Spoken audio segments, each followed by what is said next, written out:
This is the true story behind Love Rollercoaster. Dayton, Ohio, 1975. To the rest of the country, it was the buckle of the Rust Belt, a place of industry and fading glory. But to the architects of funk, men like the Ohio Players, it was the vibrant, humid epicenter of sound.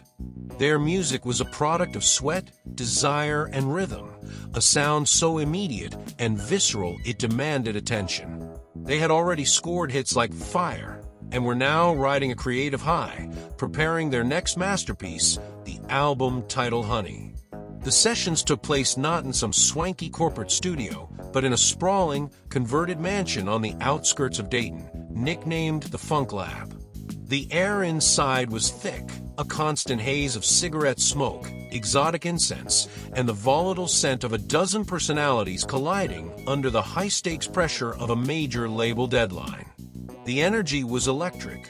At the center of the creative tension was the album's most crucial non-musical element, its muse, its cover model, and its victim. Her name was Celeste Jenkins, though she was known professionally simply as Honey. She was a woman built of razor-sharp angles and impossible softness, possessing an otherworldly glow that captivated the band, and more dangerously, the album's volatile primary creative director, Rex Hawthorne. Rex was not an official member of the band, but he was a man whose artistic demands were as ruthless as they were brilliant. He had conceived the Honey cover, Celeste nude, seemingly encased in a thick, golden fluid that represented the album's title, Honey. It was provocative, controversial, and utterly captivating. Celeste was his creation, his prize, and increasingly his prisoner. The relationship, witnessed by the roadies, engineers, and even the band members, was a slow-motion catastrophe.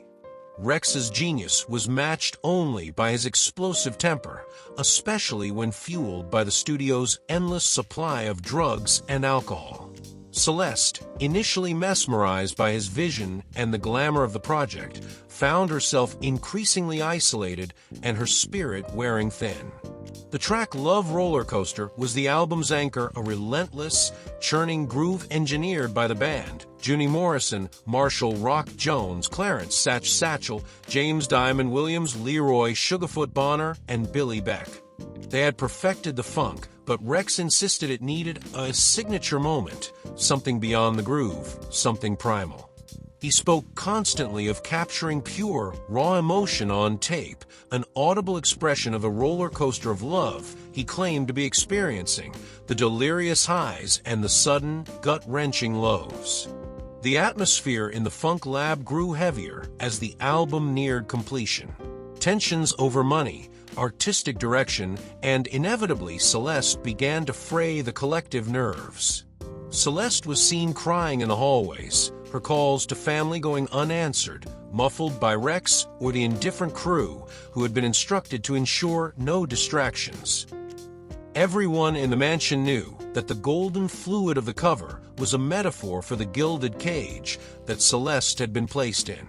The final element of Love Rollercoaster was proving elusive. The track was solid, but lacked the final spike of theatrical brilliance Rex craved. He wanted a sound that stopped the listener, that transcended funk and became human drama.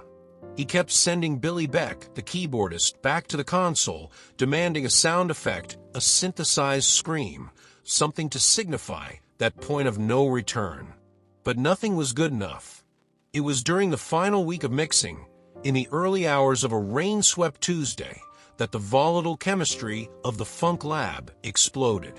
The session on the night of November 11th, 1975, had stretched into the morning. The Ohio Players themselves were absent, having finished their instrumental tracks and left the final mix, as was often the practice, to Rex and the engineers. Celeste had been kept at the mansion to pose for backup promotional photos. Rex was fixated on a 4-bar breakdown in Love Rollercoaster, a drum and bass interlude where the rhythm section hits a staccato pause before launching back into the final chorus. "It's the plunge, god damn it," he'd screamed, slamming a hand down on the mixing board. The dizzy drop. It needs the sound of pure terror, pure release. as if falling on a roller coaster and losing your stomach. Celeste, who had been sitting quietly in the back lounge reading, entered the control room. She was wearing a satin robe, her face pale, her eyes rimmed red from exhaustion. She pleaded with Rex. She wanted to leave. She wanted to go home. The album was done. She was done. "You're not done, honey," Rex whispered, his voice dangerously low, a contrast to his earlier manic shouts. He stood up, towering over her. "You are the spirit of this record. You are the high and the low. You can't leave until it's finished." Celeste's quiet defiance only inflamed him. The engineers, who had seen this pattern hundreds of times, the slow, terrifying build-up to a screaming match, knew to look anywhere but at the confrontation. They pretended to adjust knobs, check tape levels, or scribble notes. They had learned that the price of their employment was professional blindness. What happened next was quick, brutal, and horrifyingly efficient. The details remain obscured by rumor, confession, and conflicting accounts given decades later by men trying to outrun their own nightmares.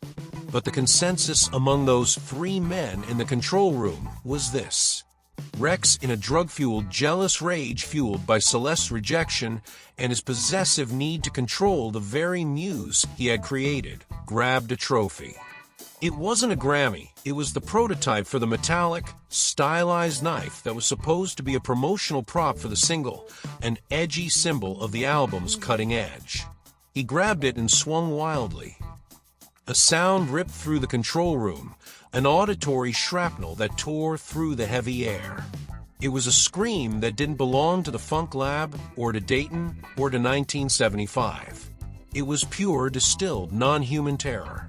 In a horrifying, chilling act of pure, cold-blooded opportunism, one of the junior engineers, a timid man named Harold who had been running the tape on the master track of Love Rollercoaster for Rex's mixing, reacted not by calling for help, but by punching a button. He didn't know why. Perhaps the primal sound was exactly the signature moment Rex had been demanding for hours. Maybe it was a subconscious effort to document the chaos before the cleanup. But he hit record. The scream, brief but impossibly loud, was burned onto the 2-inch master tape, layered over the precisely timed drum and bass breakdown. The ensuing minutes were a chaotic, gruesome haze. Rex, horrified and immediately remorseful at the reality of his act, was suddenly focused on a different kind of production, the disposal. Celeste was gone, dead from the assault by Rex. The three men in the room, Rex and the two engineers, were now linked in an indelible chain of silence, their careers, their lives, and the success of the multi-million-dollar album hanging on their complicity. Celeste was dead. Her scream after being struck was burned into the tape, and the men in the studio had to decide what to do next. The story was manufactured immediately. Celeste, they agreed, had simply walked out on the industry. She was volatile. She simply ran away. She went back to her family. No one, absolutely no one, was to know what was captured on that tape. The album Honey dropped in early 1976, and the lead single, Love Rollercoaster, was an instant smash. It was a track that dominated dance floors and airwaves, its infectious beat impossible to ignore. It catapulted the Ohio Players to international superstardom. But within weeks of its release, the whispers began. Listeners, especially those with high-fidelity equipment, started noticing it. During that 4-bar breakdown, the plunge, the staccato pause, buried under the cymbal wash, and the slap of a bass, was an unmistakable, piercing shriek. It was too real to be a synthesizer, too immediate to be a sample. The urban legend was born almost instantly and grew with the speed of a wildfire fanned by guilt and spectacle. A DJ in California was one of the first to give the rumor voice, joking darkly on air that the band had recorded a murder on the album. The story rapidly crystallized into the version that would persist for decades. The scream belonged to the cover model, Celeste, who had been killed in the studio by her producer, Rex, and whose final moments were now immortalized in the song. The media, always hungry for scandal, latched onto the story. When journalists contacted the band, they found a wall of carefully constructed silence. The band members, though physically absent during the incident, were now fully implicated in the cover-up. They refused to confirm or deny the rumor, offering only small statements about the sound being a musical texture or a special effect. This professional silence was a tactical masterstroke of macabre marketing. Every non-denial, every evasive answer added a layer of horrific mystique. The controversy drove sales. People bought the record specifically to hear the rumored scream. The album went platinum, driven by the morbid curiosity of millions trying to discern if they were listening to a work of funk brilliance or an audio confession. The Ohio Players had become untouchable. Their image, all swagger and sexual confidence, was now shaded with a terrifying, dangerous mystery. They were aware of the darkness their silence fostered, but the fear of corporate and criminal consequence, the fear of losing their hard-won success, was a powerful motivator for complicity. They had built their careers on the grooves of a dead woman's terror. For decades, the story remained folklore. But in the early 2000s, an investigative music journalist named Elias Vance, working for an independent music history journal, became obsessed. Vance was based in New York, but he knew the truth lay somewhere in the faded glamour of the Dayton funk scene. Vance spent months poring over local records. Celeste Jenkins was not an easy ghost to find. She had, as the manufactured story claimed, vanished. No death certificate, no recent Social Security activity. It was as if she had simply ceased to exist after November 1975. Vance finally tracked down Harold, the junior engineer who had pressed the record button to a faded suburb outside Cincinnati. Harold, now a shell of a man, worked at a local public radio station, mixing classical music. He agreed to meet Vance in a windowless diner, his hands trembling as he gripped his coffee cup. "Rex made us swear on everything," Harold whispered. "He had us. He had the power. He paid us off. Not big, but enough to keep us quiet and out of Dayton." Vance pushed a grainy photo of Celeste across the table. "She didn't just leave, Harold. The police never investigated a missing persons report." Harold's eyes darted around the empty diner booths. Rex was connected. He called people. Within hours, the mansion was clean, scrubbed. The knife, the prop, was melted down. Everything. He was brilliant at the music, but terrifyingly brilliant at damage control. Vance pressed him on the scream itself. "Did Rex know you recorded it?" He said, "It's what he wanted. It's the sound of the drop, the climax." He never once played it back for pleasure. He just listened grim and cold and integrated it into the mix. It was his trophy, his final proof of possession. Harold took a long, shaky sip of coffee.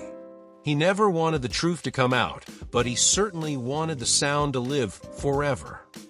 Vance shifted his focus, realizing the futility of chasing a missing body. The truth was not in a grave.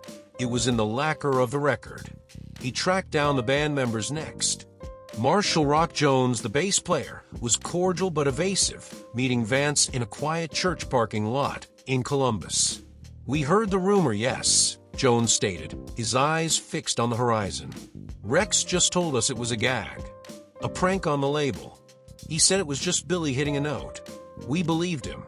We had to believe him. The music was bigger than all of us. When you're finally seeing your dreams come true, you don't ask questions that could send you all to jail." "But the truth, Marshall," Vance insisted. "If you had known for sure, would you have let the song be released?"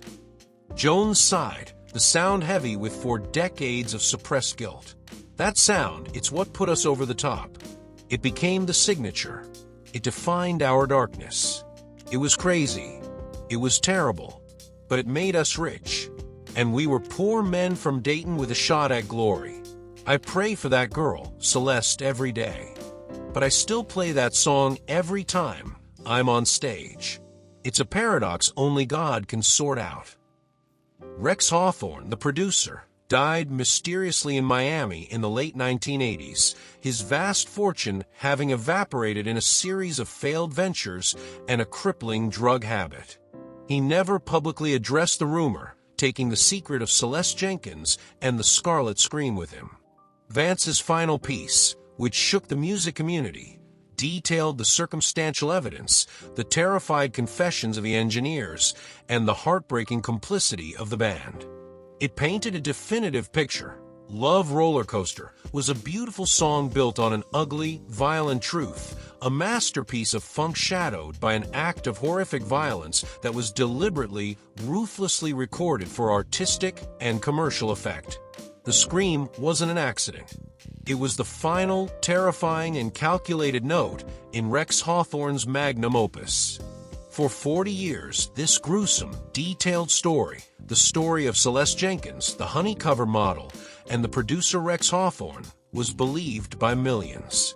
It was shared on message boards, cited in unauthorized music documentaries, and whispered backstage by new generations of artists. It became the definitive, macabre footnote to one of the most famous funk songs of all time. But I must now confess, the entire narrative you have just heard, complete with the producer Rex Hawthorne, the model Celeste Jenkins, the panicked engineer Harold, and the journalist Elias Vance, is entirely fictitious, false, and totally made up. The real story of the scream in the Ohio Players' 1975 hit, Love Rollercoaster, is far less gruesome, though arguably a more profound testament to the power of musical theater and rock and roll marketing. There was no murder. There was no violence. The band, while known for their hard-partying lifestyle and edgy album art, was never involved in any such heinous act. The sound that rips through the song during the instrumental breakdown is not a human dying, but a human performing. That high-pitched, blood-curdling shriek was performed by Billy Beck, the band's keyboardist and vocalist.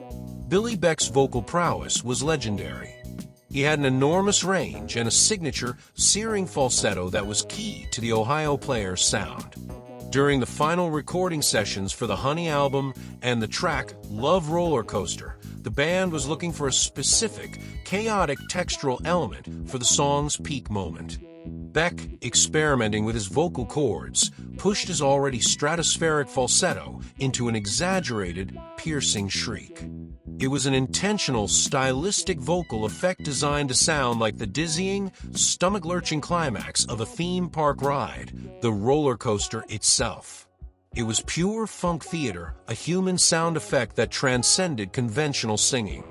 The urban legend began when a Los Angeles radio personality, commenting on the track shortly after its release, jokingly suggested the sound was so real, it sounds like someone got stabbed in the studio. This offhand remark immediately caught fire. The Ohio Players and their management soon realized that the lurid rumor of a murder was an unprecedented public relations machine. It drove sales, created mystique, and ensured that every single person who heard the song would talk about it. In an act of shrewd, cynical, and highly effective marketing, the band and their label refused to deny the rumor. Their silence was complicity, but it was also a business decision. By declining to confirm or deny the story, they allowed the public's imagination to do the work. The band's image, already provocative due to the sexually charged nature of their music and album covers, like the Honey cover, which was the genuine source of controversy but not crime, easily absorbed the dark mythology. The song's legendary status is therefore built not on a genuine crime, but on a brilliantly executed falsetto and the willingness of a funk band from Dayton, Ohio, to let a terrifying, fabricated story become part of their musical legacy. The murder scream is, in reality, Billy Beck hitting the highest, funkiest note of his career. The dark fascination that drives people to believe the worst about the glamorous world of rock and roll is the real story here. The power of a good, gruesome narrative easily eclipses the simple truth of a keyboardist's incredible vocal range.